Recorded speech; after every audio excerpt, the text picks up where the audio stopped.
Bismillahirrahmanirrahim. Assalamualaikum warahmatullahi wabarakatuh. Selamat pagi, selamat berjumpa kembali dalam praktikum uji bahan.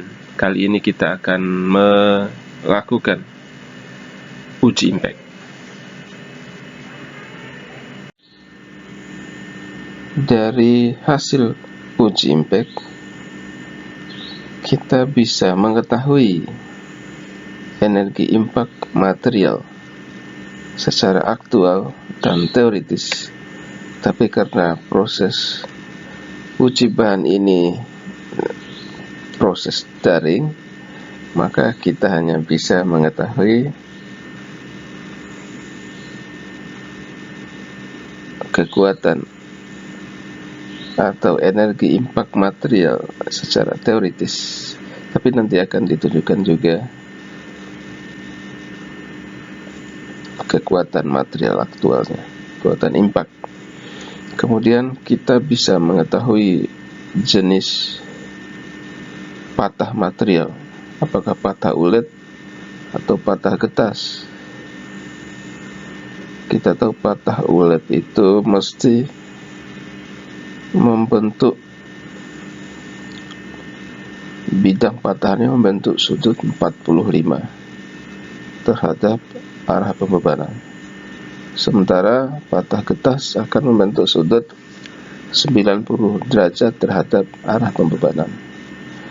Kemudian dari data hasil uji impact, kita bisa mengetahui temperatur transisi material dari getas menjadi ulet karena perubahan temperatur.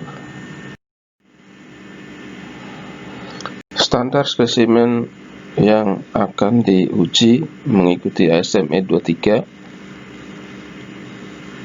Spesimen yang diberi notch atau takian di tengahnya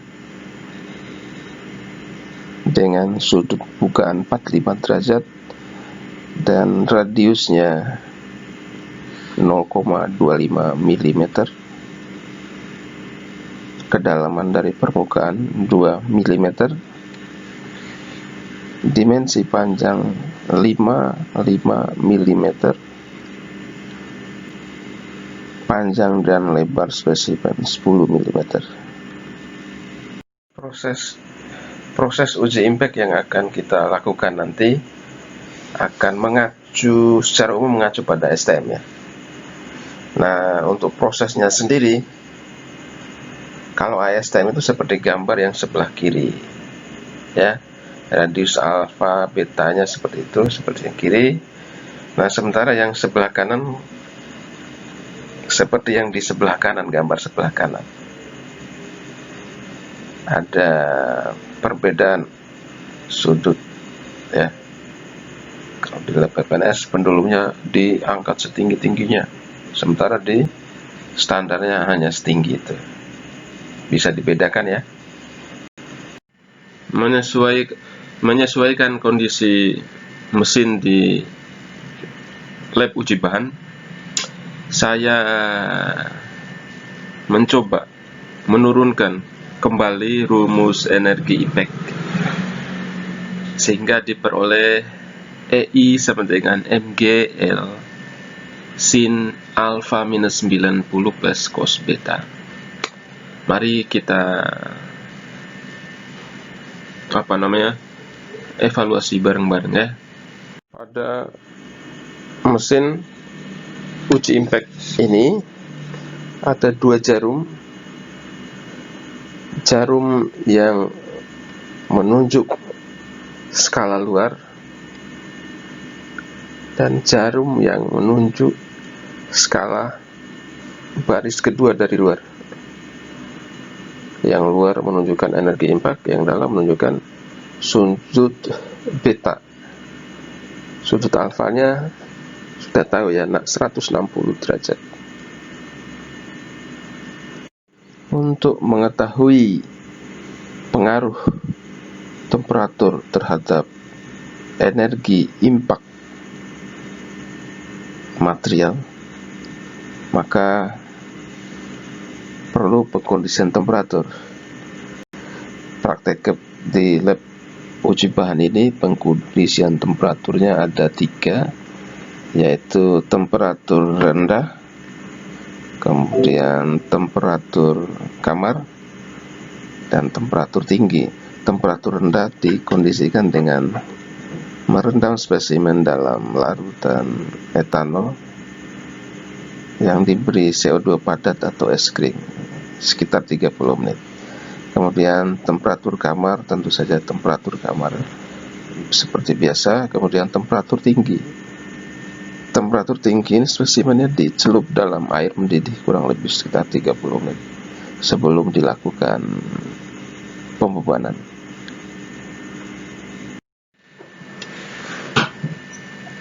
Hal penting yang harus diperhatikan selama uji impact,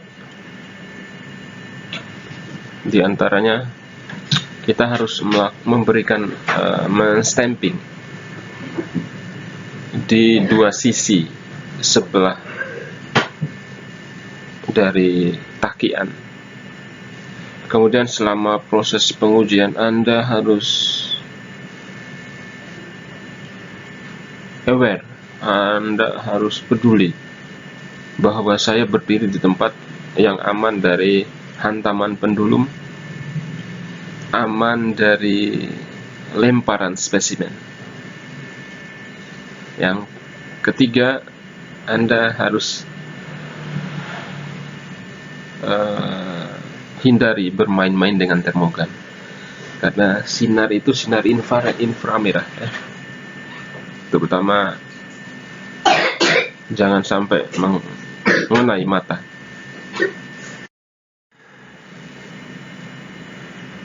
Langkah-langkah uji impact kira-kira sebagai berikut. Pendulumnya diangkat dulu, kemudian dikunci, klek. Kemudian yang kedua, pastikan jarum diatur ke posisi 0. Jarum skala pengukurannya ada 2, dibalikan ke posisi 0. Kemudian spesimen diletakkan dalam waktu yang sesingkat-singkatnya. Jadi angkat, klek, hitungan 5-6 detikan itu udah centering, posisi centering spesimennya. Baru ditekan tombol untuk melepas pendulum. Setelah pendulum dipastikan sudah tidak bergerak lagi, baru Anda ambil spesimennya, kemudian catat berapa energi impactnya, berapa sudut betanya yang terbaca pada skala pengukuran. Itu aja sih.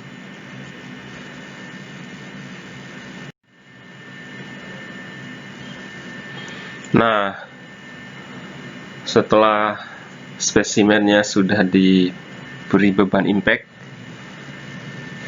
kemudian dia terlempar, entah ada yang patah total atau hanya tertekuk seperti itu. Kemudian Anda rekam data yang terlihat pada skala pengukuran.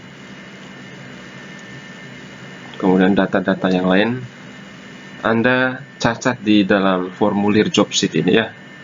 Di formulir job sheet ini ada data alfa. Data alfanya 160,43 derajat. Kemudian berat bandulnya 96,5 Newton. Panjang lengan bandul tadi itu 0,8 meter.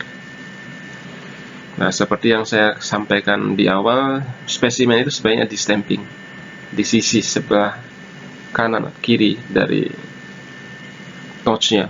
Ini sebagai contohnya, ini ada 5X, 5Y, 5Z. Ini kelompok sebelumnya, ini kelompok 5. Jadi X, spesimen X, ya Anda harus seperti ini, nggak harus seperti ini. Silakan di divariasikan. Kemudian panjang diukur lagi ya, diunjuk lagi dengan kaliper. Diukur kalau bisa 3 angka di belakang koma, untuk menunjukkan bahwa Anda orang teknik, orang yang teliti. Kemudian lebar spesimen. Memang di awal dirancang panjangnya itu 55, tapi aktualnya berapa itu dicatat aja. Lebar aktualnya berapa, tebal aktualnya berapa, 10 atau 9,999. Kemudian tebal takiannya sekitar 2 mm kan ya. Baru dihitung luas area pada takiannya.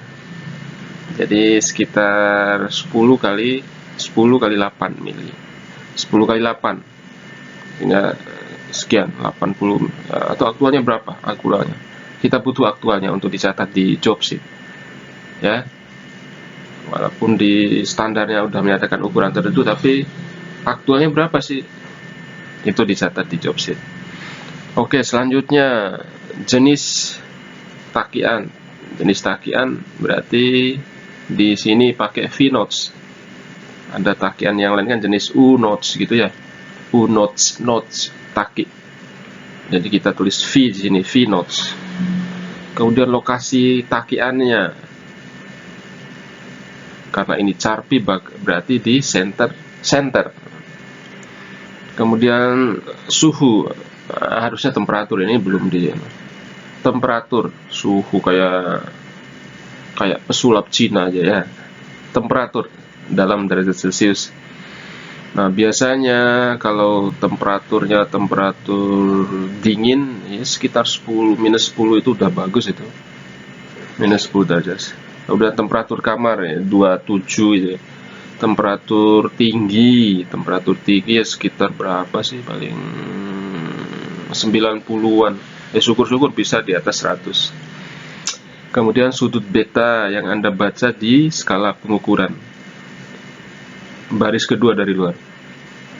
Nah, kemudian energi impact ini yang Anda catat ya. Skala pembacaan di skala paling luar.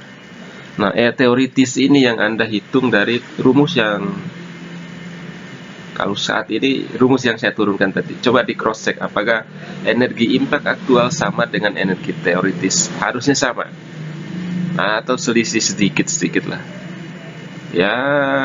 Toleransi selisih di bawah 5% itu udah bagus. Kemudian kekuatan impact dihitung. Kemudian ada lateral expansion ini karena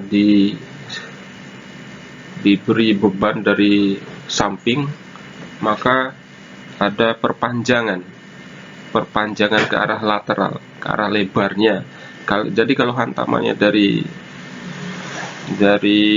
belakangnya spesimen takian, maka spesimen itu akan melebar ke arah tegak lurus dari arah hantaman tadi. Itu namanya lateral expansion ya. Berapa mili dia lebarnya? Yang awalnya lebarnya 10 mili, karena ada lateral expansion dia bisa jadi 12, panjang total jadi 12 mili. Berarti ada lateral expansion sebesar 2 mili. Ya, seperti itu.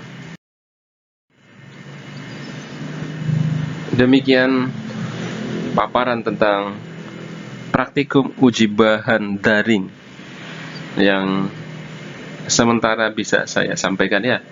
Nanti untuk data-datanya akan saya upload lagi setelah ini, setelah Anda selesai dengan pertanyaan-pertanyaan Anda.